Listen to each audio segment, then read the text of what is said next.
Day 28 of 365 Bible Stories. One day, Laban said to Jacob, "It isn't right for you to work without pay.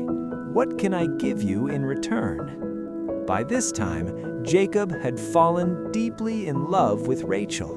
Her sparkling eyes filled him with happiness. So Jacob said, "If you let me marry Rachel, I will work for you for 7 years." Laban agreed, and Jacob worked 7 years for him.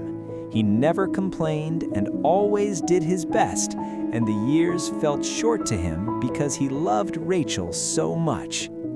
At last, the wedding day arrived. Laban prepared a great feast with many friends and family.